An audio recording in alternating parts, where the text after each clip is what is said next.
Hello, hello.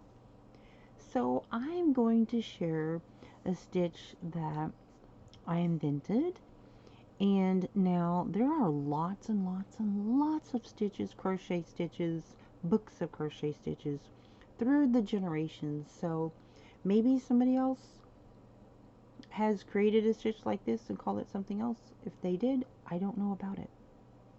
So years ago I invented a ruffle stitch, and I shared that. You look at my playlist and you will see my ruffle stitch. So it's kind of similar to that pattern that I've used for a ruffle stitch. And basically it's a single crochet stitch. It's just with some texture is basically. So this is a chain of 11 that makes 10 single crochets. And so a single crochet is kind of plain. Here's a single crochet on a blanket that I'm making currently. And so it's just basically gives it more texture, and it's not as dense as it would be, like as far as warmth. Single crochet is pretty close together, that would give you more warmth. So anyway, so I'm going to share, I call it the Skippy stitch. And you'll find out why here in a minute. So it's pretty simple. So I chained 11 and I did 10 single crochets. So at the top, let me pull this out. As you can see, 1, 2, 3, 4, 5, 6, 7, 8, 9, 10. Okay. So, and then always you're going to add a stitch and turn your work, right? So add a chain, add a chain and turn your work. Okay, so starting out, you're going to skip this first stitch. I'm just going to do single crochet. I'm going to go down into the next stitch. I'm going to wrap around, bring up. I'm doing the American stitches, by the way. There is a little bit difference depending on what country you're from. And then after I do that, I'm going to add a chain. Then I'm going to skip the next stitch. Then I'm going to go down in to that one, do a single crochet and add a chain. Okay. And I'm going to do that all the way across. Skip, do a single crochet, add a chain. And I'll meet you at the end.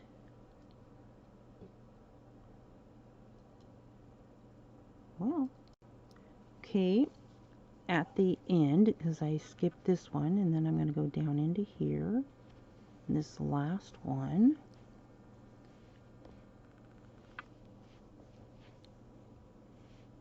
and add a chain.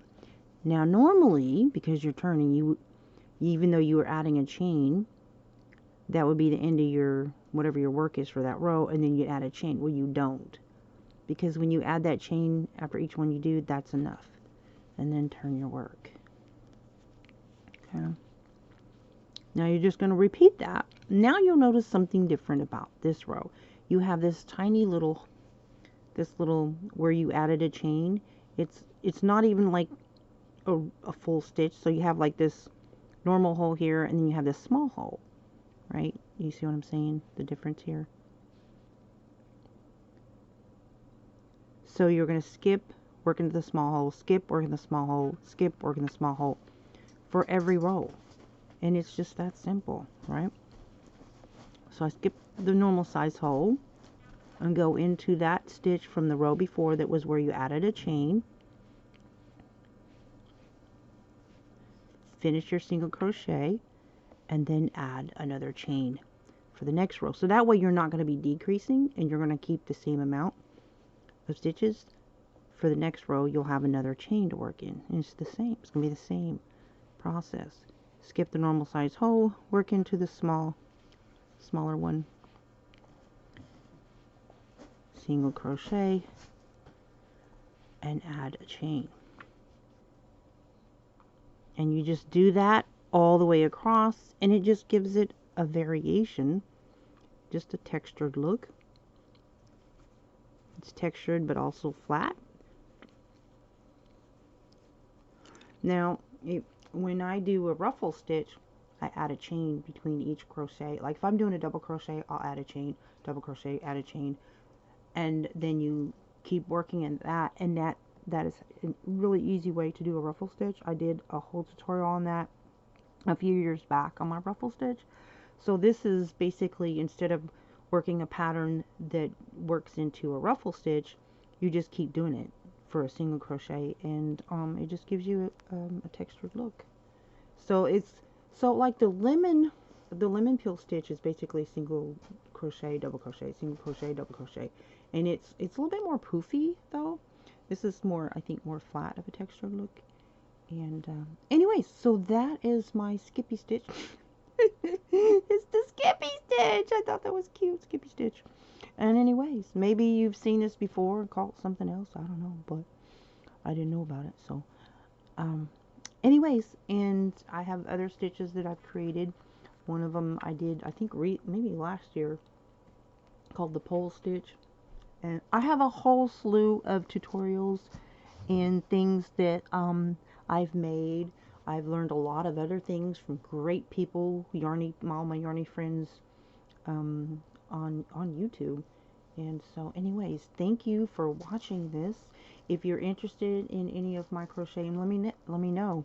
If you're somebody who also crochets and you do videos, please comment, because I would love to visit your channel and especially check out your videos of stuff that you've made. Anyways, and if you don't make stuff, that's okay. I hope you have a blessed day. Bye!